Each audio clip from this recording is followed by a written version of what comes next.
ready? Yes, sir. Today we are going to learn English part 45. म्हणजे मित्रांनो आज आपण रोशन इंग्लिशचा भाग 45 बघत आहोत. आता आज आपल्याला काय शिकायचं आहे सर्वप्रथम हे जाणून घ्या. कुठे काय आहे. समजा एखादं म्हणलं बॉटल कुठे आहे सांगा बरं तिकडे बघ. त्याला कसं बोलणार इंग्रजीमध्ये फेर इज बॉटल किंवा फेर इज वॉटर बॉटल. आता पहा मी असे तुम्हाला प्रश्न विचारणार आहे त्या प्रश्नांची तुम्हाला उत्तर द्यायचे आहेत आणि सर्व विद्यार्थ्यांचा या ठिकाणी सहभाग असणार आहे म्हणून सावधान मध्ये बसा. बेंच वाजून देऊ नको. आता पहा पहिला प्रश्न आहे इकडे पहा पहिलं वाक्य पहा गौतम लाइक्स मँगोज म्हणजे काय म्हणा गौतम लाइक्स मँगोज. गौतमला आंबे आवडतात. पहा आता मी सांगतो हे देवानी तुला काय आवडते बाळा. I like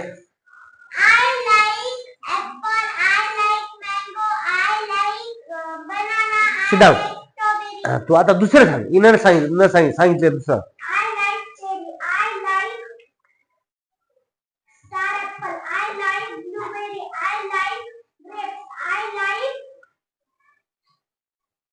bus very good. Come here. आता पहा दुसरं आहे वेअर डू यू लिव्ह म्हणजे तुम्ही कुठे राहता सांग बरं. Where do you live. I live in Telgaon. Very good. Sit down. अरे द्या वेअर डू यू लिव्ह तू कुठे राहते बेटा. थांब एक मिनिट सांग तू कुठे राहते. मी तेलगावात राहते. आता इंग्रजी मध्ये सांग I live in Telgaon. Very good. I live in Telgaon. तू सांग मला तू कुठे राहतेस. I live in Telgaon. तू आय लिव्ह इन तेलगाव. तू I live in Telgaon. Very good. Clap. आता बघा हा प्रश्न समजला.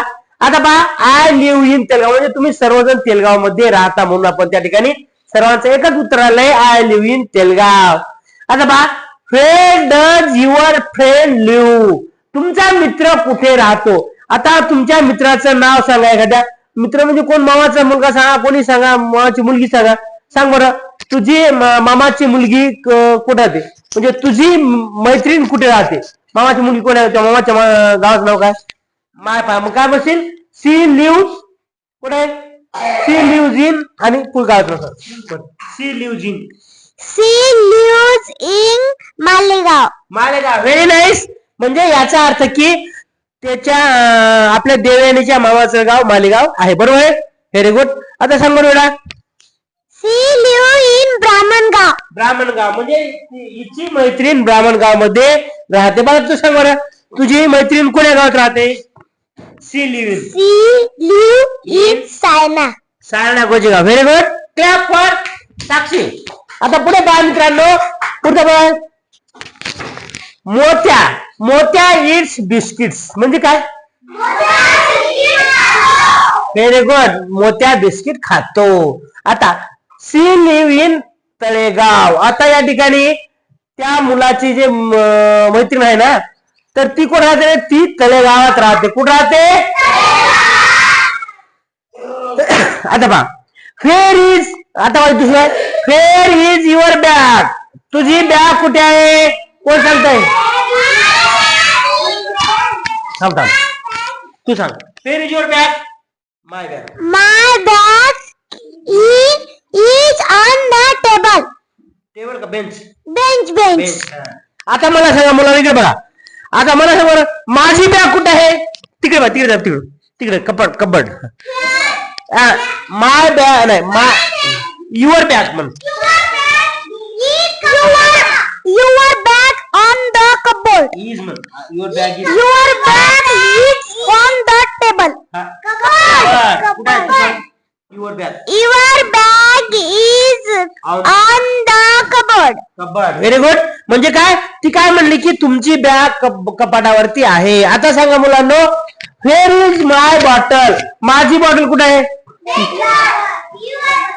Your bottle very nice. ती काय म्हणली बघा, हे बघ रे यश, लिसन carefully.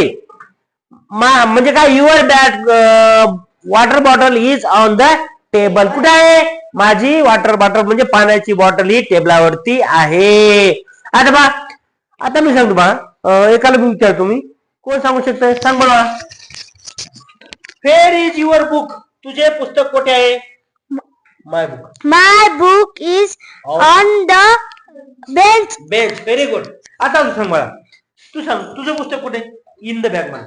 In the bag. Bag म्हणजे ते कुठे आहे? दप्तरात. तू सांग. My book is. My book is in the school bag. Very good. तुझं पुस्तक कुठे बेटा? My book on my book. My book is on the table. bench. Bench. Very good. म्हणजे तिचं पुस्तक कुठे आहे रे? बेंच वरती आहे. एवढं पा, कुठे एखादी वस्तू असेल तर ती आपल्याला ज्या ठिकाणी आहे ते सांगायचं असतं. पा it is on the table. काय? माझी बॉटल कुठे आहे पाण्याची? टेबलावरती आहे. माझी बॅग कुठे आहे? कपाटावरती आहे. मग मी काय म्हणलो? My bag is on the cupboard. My water bottle is on the table. आता बा, व्हेअर इज युअर पेन्सिल? आता थांबा, तुझी पेन्सिल कुठे आहे? व्हेअर इज युअर पेन्सिल बाळा? तुझी पेन्सिल कुठे आहे? Here is your pencil. तुझी पेन्सिल कुठे आहे? My pencil my pencil is is in bag. Bag. In the. तुझी सांग मला, In the bag. तुझी पेन्सिल कुठे आहे? My pencil in the compass. Compass. वा, my pencil is in the compass. ती म्हणते की माझी पेन्सिल कंपास मध्ये आहे. आता मी सांगतो बा, it is under the book. आता मी सांगतो की माझी पेन्सिल या पुस्तकाखाली आहे, तर मी काय म्हणणार? My pencil is under the book. म्हणजे पहा, माझी पेन्सिल पुस्तकाच्या खाली आहे. आता मी प्रत्येक मुलाला एक एक प्रश्न बघ, एक एक प्रश्न विचारणार, मग तिनं काय सांगते बघूया. आता पहा, सांग मला. Where is your book? My book is on the bench. Very nice. Clap clap. आता पहा, सांग मला. Where is your pen? तुझी पेन कुठे आहे? My pen is My pen is back. In the bag. In the bag. Where is your book? तुझे पुस्तक कुठे आहे? My book is in the in the bag. Bag. Very good. तिचं पुस्तक याच्यामध्ये आहे. कशामध्ये? पहा, आता इकडे पहा, तिकडे बघ, इकडे. आता सांगा, व्हेअर इज माय पेन? थांब. आता मी माझी पेन खुर्ची मध्ये आहे, तर त्याला कसं म्हणसाल? Your pen is on the chair. Very nice. Clap for Samruddhi. तू सांग. आता ही माझी पान, ही पेन सांग. Your pen is on the bench. Very nice. म्हणजे पाहिलं काय सांगितलं की तुमची पेन बेंचवर आहे. पहा, आता हे सांग. आता सांगा, इकडे बघ. आता बघ, where is my red pen? कुठं आहे आता माझी? पुन्हा सांग. Your red pen is a pocket. In the. In the pocket. In the your pocket. म्हणजे पहा, माझी लाल पेन माझ्या खिशामध्ये आहे. बघा बरं,